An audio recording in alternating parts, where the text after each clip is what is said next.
오늘은 12일자 창세기 39장 9절 10절. 이 집에는 나보다 큰 이가 없으며 주인이 아무것도 내게 금하지 아니하였어도 금한 것은 당신뿐이니 당신은 그의 아내임이라. 그런즉 내가 어찌 이 큰 악을 행하여 하나님께 죄를 지으리이까. 여인이 날마다 요셉에게 청하였으나 요셉이 듣지 아니하여 동침하지 아니할 뿐더러 함께 있지도 아니하니라. 아멘. 요셉은 형들의 미움을 받아 애굽에 팔려갑니다. 애굽의 수많은 노예 중에서 보디발의 집에 팔려갑니다. 보디발은 시위대장, 오늘날로 말하면 경호실장의 집입니다. 그는 많은 노예 중에서 또 실력을 인정받아 가정총무의 자리까지 이릅니다. 그가 그만큼 노예로서 실력도 인정받았지만은 하나님께서 함께 하셔서 보디발이 요셉과 함께 할 때에 그의 가정이 복을 받는 것을 알게 된 것입니다.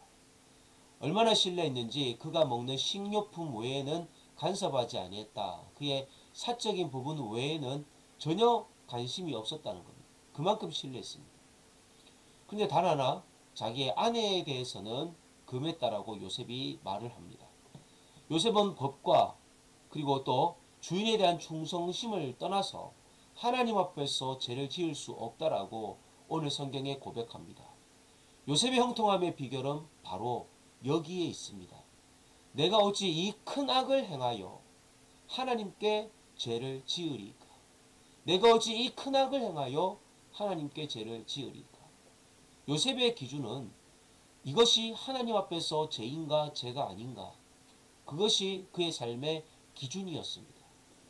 요셉의 형통함의 비결과 반대되는 창세기 38장에 나오는 유다의 모습은 훗날 유다가 요셉과 함께 할 때에 베냐민을 위해 자신의 생명을 거는 정말 위복의 시간이 있지만 그 38장에서의 유다의 모습은 사실 하나님 앞에서 떳떳하지 못한 삶이었습니다. 우리는 어디에 있든지 죄에 대하여 노출됩니다. 그러나 그 죄에 대하여 하나님의 입장을 늘 기억해야 합니다. 아브라함도 그랄왕 아비멜렉과 함께 살 때에 자신의 아내를 누이라고 속였습니다. 그랄왕이 나중에 알게 되어져서 분개했을 때 그는 이렇게 고백합니다. 이곳에는 하나님을 두려워함이 없어서라고 말을 합니다. 여러분, 지금 그랄왕이 하나님이 없었어라고 말한 게 아니라 아브라함이 이곳에는 하나님을 두려움이 없다라고 정말 말도 되지 않는 얘기를 했습니다. 모세도 사람을 죽였습니다. 그때 그곳에서 하나님이 보고 계신다라고 생각하지 않았기에 모래 속에 감춘 것입니다. 다윗도 우리아를 범하고 또 우리아를 죽일 때에도 하나님 앞에서 이것이 보고 계신다라는 생각을 기억하지 못한 것입니다. 우리는 무슨 일을 하든지 하나님께서 우리의 삶을 보고 계신다는 생각을 기억하며 행동해야 합니다. 목사도 성도가 보고 있다. 성도도 목사가 보고 있다. 어쩌면 우리는 그렇게 삶을 살 때 하나님께서 주시는 형통함의 축복을 받을 것입니다. 이것을 우리는 보통 코람데오라는 단어를 씁니다. 코람데오의 신앙. 하나님 앞에서 우리는 하나님 앞에서의 신앙을 날마다 선택하십시오. 요셉은 여주인의 끊임없는 매일매일 유혹에도 그가 취한 행동은 아무리 강청해도 그 말을 듣지 않았다는 사실이고, 두 번째는 그와 함께 있으려고도 하지 않았다라고 말을 합니다. 죄를 이기는 방법은 죄의 자리를 피하는 것입니다. 원래 우리 모든 성도님들과 함께 시편 1편의 말씀을 우리가 주제 성구로 정했습니다. 시편 1편 1절에 보면 복 있는 사람은 악인들의 꾀를 따르지 아니하며 죄인들의 길에 서지 아니하며 오만한 자들의 자리에 앉지 아니하고 죄의 길에 가지 않았다는 겁니다. 오만한 자들의 자리에 앉지 않았다는 겁니다. 여러분, 애굽에서 노예가 여주인을 범하려고 했다면 그 형벌은 사형입니다. 그런데 보디발이 아내의 의견을 존중했더라면 또 아내의 의견을 따르는 그 건물 안에 있었던 하인들의 말을 존중했다면 100% 신뢰했다면 요셉은 감옥에 가야 될 것이 아니라 사형을 당했을 것입니다.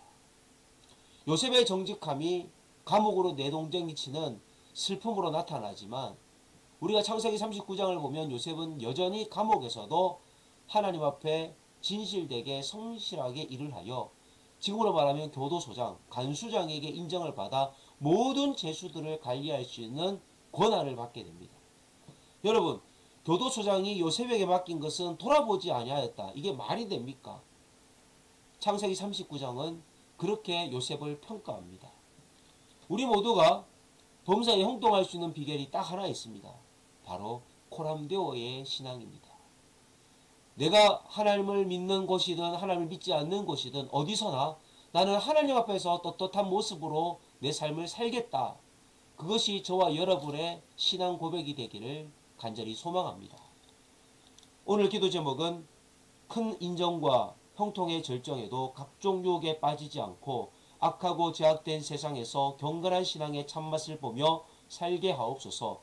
북한을 돕는 선교사님들을 위하여 탈북자들을 위한 사역을 감당하시며 수고하시는 모든 선교사님들에게 영육간의 강건함과 성령 충만함을 부어 주옵소서.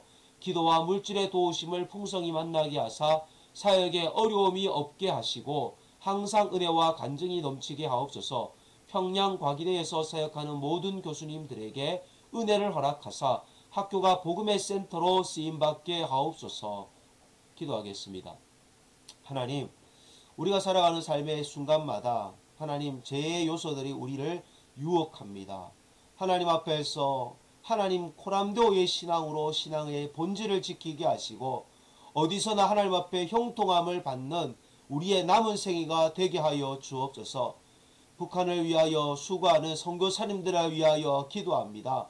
하나님, 평양 과기대에서 가르치는 교수님들을 통하여 복음을 받아들이는 북한의 자녀들이 되게 하시고 선교사님들의 선교 사역에 안전함을 허락하여 주시며 특별히 코로나의 어려운 위기 속에서도 북한을 향한 하나님의 그 긍휼함이 계속해서 나타날 수 있도록 주여 국제사회 가운데서 하나님 북한을 위로하여 주시고 보호하여 주시기만을 원합니다. 선교사님들의 모든 선교 사역을 통하여 하나님이 북한 땅에도 하나님의 복음이 들어가게 해주실 것을 믿사오며 예수님의 이름으로 기도합니다. 아멘.